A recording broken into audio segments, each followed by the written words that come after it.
नमस्कार, आप देख रहे हैं XMT न्यूज। मैं हूं कविता। आज देश भर में चर्चा का बड़ा विषय है लद्दाख के पर्यावरण योद्धा और शिक्षा सुधारक सोनम वांगचुक की गिरफ्तारी। वो शख्स जिनकी सोच से फिल्म 3 इडियट्स का किरदार रेंचो बना, आज खुद सरकार की सख्त कार्रवाई का सामना कर रहे हैं। 26 सितंबर 2025 को लद्दाख की राजधानी लेह में हुए हिंसक प्रदर्शनों के बाद प्रशासन ने सोनम वांगचुक को राष्ट्रीय सुरक्षा अधिनियम यानी NSA के तहत गिरफ्तार कर लिया।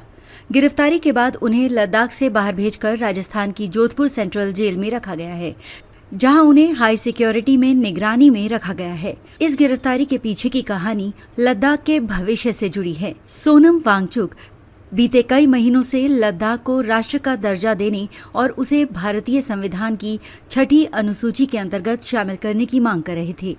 6ठी अनुसूची के तहत लद्दाख को विशेष दर्जा और अधिक स्वायत्तता मिलती, जिससे स्थानीय जनजातियों की संस्कृति, पर्यावरण और भूमि अधिकार सुरक्षित रहते।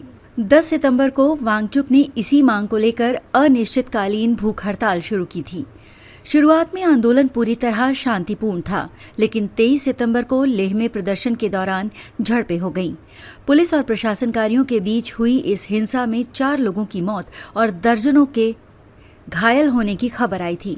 इसके बाद प्रशासन ने हालात को नियंत्रित करने के लिए कई नेताओं और कार्यकर्ताओं को हिरासत में ले लिया, जिसमें सोनम वांगचुक का नाम सबसे प्रमुख था। प्रशासन का दावा है कि आंदोलन के दौरान भड़काऊ भाषण दिए गए, जिससे हिंसा हुई और इसी आधार पर NSA लागू किया गया। हालांकि वांगचुक के समर्थक और नागरिक समाज संगठन इसे लोकतांत्रिक आवाज दबाने की कोशिश बता रहे हैं। वांगचुक की पत्नी गीतांजलि जे अंगमो ने अब सुप्रीम कोर्ट में याचिका दायर की है।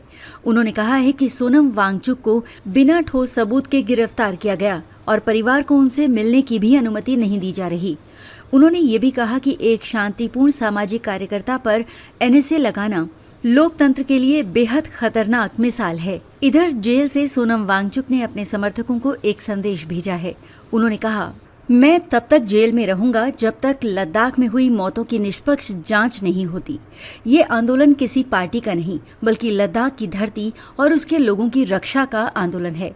दूसरी ओर केंद्र सरकार ने हाल ही में वांगचुक की संस्था सेकमॉल यानी SECMOL का FCRA लाइसेंस भी रद्द कर दिया है, जिससे उनकी संस्था विदेशी फंडिंग नहीं ले पाएगी।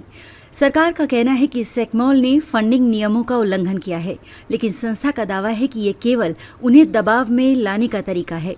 इस बीच सुप्रीम कोर्ट ने केंद्र सरकार को नोटिस जारी करते हुए पूछा है कि आखिरकार सोनम वांगचुक जैसे शांतिपूर्ण कार्यकर्ता पर राष्ट्रीय सुरक्षा अधिनियम क्यों लगाया गया। अदालत ने केंद्र से जवाब मांगा है और अगली सुनवाई अगले हफ्ते तय की गई है। लद्दाख, दिल्ली, जयपुर, शिमला और देश के कई शहरों में फ्री सोनम वांगचुक के नारे लग रहे हैं। छात्र, पर्यावरण कार्यकर्ता और आम नागरिक उनके समर्थन में सड़कों पर उतर आए हैं। लोग कह रहे हैं वांगचुक की आवाज को जेल में बंद किया जा सकता है, लेकिन उनके विचारों को नहीं। अब देश की नजर सुप्रीम कोर्ट पर है, जहां से तय होगा कि ये गिरफ्तारी न्याय की दिशा में है या अभिव्यक्ति की आजादी पर प्रहार। सवाल सिर्फ एक व्यक्ति की रिहाई का नहीं, बल्कि पूरे लोकतंत्र की आत्मा का है। क्या भारत में अब भी शांतिपूर्ण विरोध करने का अधिकार सुरक्षित है?